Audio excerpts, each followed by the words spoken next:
আসসালামু আলাইকুম। আশা করি আমার সকল বন্ধুরা ভীষণ ভীষণ ভালো সুস্থ আছো। আলহামদুলিল্লাহ আমরা ভালো আছি। Hello guys, welcome back to our channel. প্রতিদিনের মতন নতুন একটা ভিডিওতে সবাইকে স্বাগত জানাই বন্ধুরা। এত এত শীত পড়ছে এদিকে বন্ধুরা, তোমাদের তো আর কে বলবো, নিশ্চয়ই সব দিকেই এমনই শীত পড়ছে। আর শীতের সকালে কিন্তু আশিপাশি কাঠ ছেড়ে মাছ কাটা, সবজি কাটা এগুলো কিন্তু অনেকটাই টাফ হয়ে যাচ্ছে। মাছ নিয়ে তো অনেক সময় কেটে যাচ্ছে। মাছ কাটতে অনেকটাই সময় লাগে, মাছগুলো পরিষ্কার করে ধুতে আর ছাড়াতে। আর শীতের জন্য তো একেবারেই কাজবাজ আমার সারতে সারতেই তো হাজব্যান্ড কাজে বেরিয়ে যায়, সেজন্য আমাকে একটুও তো হেল্প করতে পারছে না। আর আমি খুব বিপদের মধ্যে আছি। এত ঠান্ডা, তার মধ্যে বন্ধুরা আমার অনেকটাই হাত কেটে গেছে।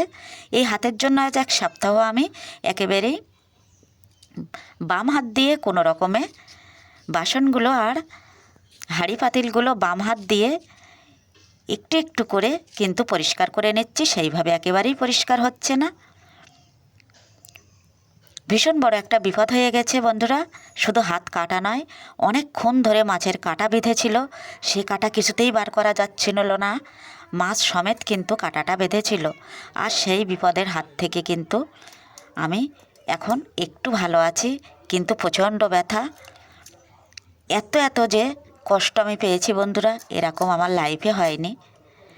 হাজব্যান্ড বলছিল মাছটা কাটাকুটি করে দিই, আমি বলছিলাম থাক, সব কটা মাছ তো রান্না করব না, আর এই মাছটা আমি অবশ্যই পেরে যাব। আর সেই না বলা, আর তখনই এত বড় বিপদ বন্ধুরা, আর কি বলবো, একা একা তো ভিডিও করতে হয়। আর সেই মুহূর্তটা তোমাদের সাথে কিভাবে শেয়ার করব। এত কান্না কেঁদেছি তোমাদের সাথে, আর বলবো কি, 20-25 মিনিট ধরে সেই কাটা কিন্তু কিছুতেই ছাড়ছিল না। মাছ সমেত সেই কাটা আমি কিছুতেই টেনে বার করতে পারছি না। হাজব্যান্ড বার হওয়ার কিছু মুহূর্ত আগে এজন্য ফ্রিজ থেকে বরফ বার করে সে আঙুলের উপরে ধরে রেখেছে, যাতে আঙুলটা একেবারে নিসাড় হয়ে যায়, আর তখনই কিন্তু টেনে বার করতে পারবে। কিন্তু কিছুতেই আমি হাত দিতে দিচ্ছিলাম। অনেক অনেক কান্নাকাটি করার পর অনেকটা পরে কিন্তু সেই কাঁটাটা বার হলো। প্রচণ্ড যন্ত্রণা। সেটা কিন্তু ছিল ট্যাংরা মাছের কাটা। আর সেই যন্ত্রণা থেকে আমি আর কিছুতেই থাকতে পারছিলাম না। তারপরে সাথে সাথে ওষুধ নিয়ে আসা হলো। সে মাছের ঝোল বানানো বা খাওয়া দাওয়া সপ্তাহে আর কিছু হলো না। এটা আজকে ভিডিওটা দিচ্ছি বন্ধুরা, এটা না, এটা আরেকটা ভিডিও। তার মধ্যে আমার এই বিপদ ঘটে গেছিলো। শীতের মধ্যে অনেকটা কষ্ট আমার করতে হচ্ছে।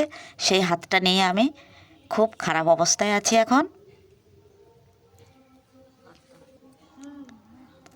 তাহলে বন্ধুরা এখন দেখো, এই ঝুড়ি থেকে বাড়ির মাছওয়ালা দাদার কাছ থেকে অনেকগুলো মাছ নেওয়া হলো। সেই মাছগুলো এখন কাটাকুটি করে পরিষ্কার করে নেব। তারপরেই কিন্তু আমি রান্না বানাতে যাব। এরই মধ্যে হাজব্যান্ড কিন্তু বেরিয়ে যাবে এক্ষুনি। একটু একটু করে ক্যামেরা ধরা শিখিয়েছি, একটু একটু করে ধরে দিতে যদিও পেরেছে, আর তো কিছুই না। তবুও এই পর্যন্তই। আমি মাছগুলো কাটাকুটি করে এবার রান্নাপাড়ে চলে যাব। আমরা গ্রামে যারা থাকি তাদের কিন্তু একটু বেশি কাজের চাপ থেকে যায়। আর শহরে যারা থাকে তাদের তো উঠান কাটান থাকে না, বা চারপাশ পরিষ্কার করা অনেকটাই টাফ বন্ধুরা। অনেক সুন্দর করে কিন্তু মাছগুলো আমি কাটাকুটি করে একেবারেই পরিষ্কার করে নিচ্ছি। হাজব্যান্ড তো একেবারেই হেল্প করতে যাচ্ছিলো, আমিই বারণ করলাম। তারপরে সব কিছু ধুয়ে এখন ফ্রিজের মধ্যে দিয়ে দেবো। আর অল্প কটা মাছ আমি রান্না করব কিভাবে, সেটা চলো বন্ধুরা। অনেক কষ্ট করে একটা ভিডিও বানাতে হয়, সেই ভিডিও দেখে দেখে যদি তোমরা সুন্দর সুন্দর কমেন্ট করো, তাহলে কিন্তু নতুন নতুন ভিডিও করার মোটিভেট আরও বেড়ে যায়। আর অনেক আশা নিয়ে তো আমি ইউটিউবে কাজ করতে এসেছি বন্ধুরা, সেটাই তো একেবারেই আমি পিছিয়ে গেলাম। তোমরা যদি আমার পাশে থাকো, তাহলে কিন্তু গুটি গুটি পায়ে আমি সামনের দিকে এগোতে চাইছি বা এগোতে পারবো। আর তোমরা যদি সাপোর্ট না করো, তাহলে তো আমার কিছু করার নেই। এক সাইডে ভাত বসিয়ে দিয়েছি, এক সাইডে কালো কড়াই বসিয়ে দিয়েছি। আমাদের মাছগুলো এখন ঝাল করব, এটা ছেলেরা ভীষণ পছন্দ করে। মাংস ছাড়া তো ওদের কোনো কথাই নেই, কিন্তু কিছু কিছু দিন মাছ খেতে পছন্দ করে। কিন্তু যে মাছ বলবে, কিভাবে খাবে, যেটা বলবে সেটাই বানিয়ে দিতে হবে, তাহলে কিন্তু খুশি হয়ে যায়। আমরা মায়েরা, আমাদের তো শুনতেই হবে ছেলে মেয়েদের বাহানা। আর এই নিয়েই তো আমাদের সংসার জীবন। একেবারেই বিনা পয়সার চাকরি যেটাকে বলা হয়, সকাল থেকে রাত পর্যন্ত। এই শীতের সময় ভাবছি একটু পানি গরম করে দিলে ভালো হয়, ভাতটা গরম করে দিলে ভালো হয়। রাতে এত এত ঠান্ডা পড়ছে, সেটা তোমাদের সাথে বলবো কি বন্ধুরা, তোমরা বুঝতেই পারছো। আর এর আগে গরমের সিজনে এত এত গরম পড়েছে বন্ধুরা, সেটাও তো আমি একেবারেই সহ্য করতে পারছিলাম না। আর এখন এত এত ঠান্ডা পড়ছে, সেটাও তো সহ্য করতে পারছি না।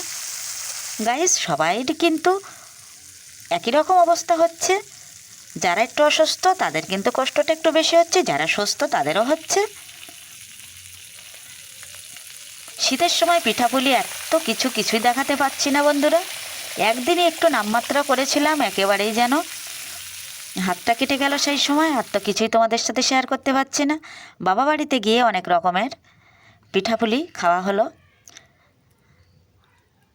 সেগুলো তোমাদের সাথে নেক্সট ভিডিওতে অবশ্যই শেয়ার করব। কী পিঠা খেলাম, কী বাড়ি নিয়ে এলাম, সবগুলোই তোমরা দেখতে পাবে। হালকা করে মাছটা আমি ভেজে নিয়েছি কড়াইয়ের মধ্যে, আর কড়াইয়ের মধ্যে লেগে যাচ্ছিলো, এই জন্য আমি আর বেশি ভালো করে উল্টে পাল্টে তোমাদের দেখাতে পারিনি বন্ধুরা। তারপরে আমি একটা চাটুই বসিয়ে দিলাম, চাটুইতে দিয়ে দিলাম একটুখানি তেল, আর তেলের মধ্যে দিয়ে দিলাম পেঁয়াজ কুচি। এভাবে তেল পেঁয়াজ কুচি কিন্তু আমি কড়াইয়ের মধ্যে ওই আমুদে মাছের মধ্যে ঢেলে দেবো বন্ধুরা। একটু অন্য পচে যে ঝোলটা আমার বানাতে হলো, যেহেতু কড়াইতে লেগে যাচ্ছে এজন্য।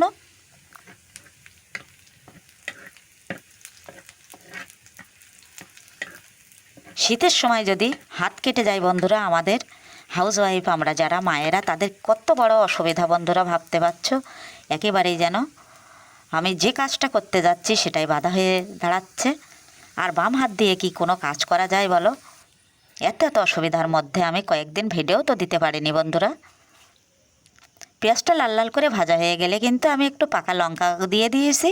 আর এখন কিন্তু পানিটা আমি মাছের মধ্যে দিয়েছি, মাছটা একেবারে নিচে লেগে গেছিলো, সেটা এখন ঠিকঠাক আছে। এখন আমি ভেজে রাখা পেঁয়াজ ও লঙ্কাগুলো কিন্তু মাছের মধ্যে দিয়ে দেব।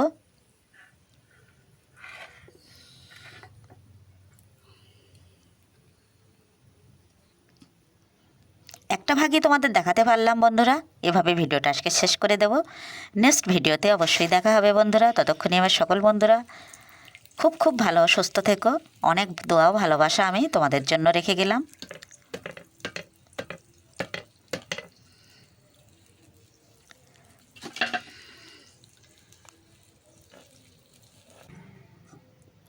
কিছুক্ষণের জন্য একটু ঢাকনা দিয়ে ঢেকে দেব, তারপরে কিন্তু রান্না আমার একেবারেই রেডি হয়ে যাবে।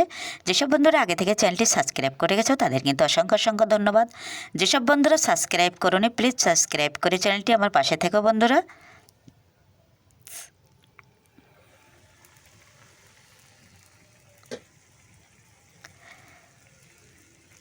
ঢাকনাটা খুলে আমি একটু নাড়িয়ে নেব আলতো করে।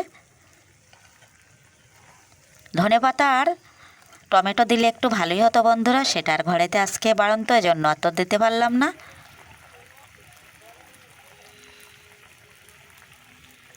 আমি এই মাছটা এতটাও খাই না বন্ধুরা, কিন্তু দেখতে আমার ভীষণ ভালো লাগে, একেবারে লাল টকটক করে। আর এটা ছেলেরা যে পছন্দ করে তাতেই আমার শান্তি।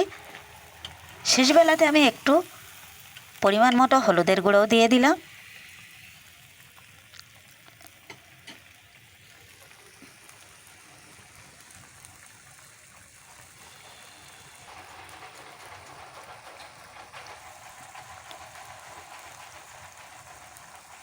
একেবারেই রান্না আমার শেষের দিকে বন্ধুরা। তাহলে আজকের মতো ভিডিওটা আমি এখানেই শেষ করে দিচ্ছি।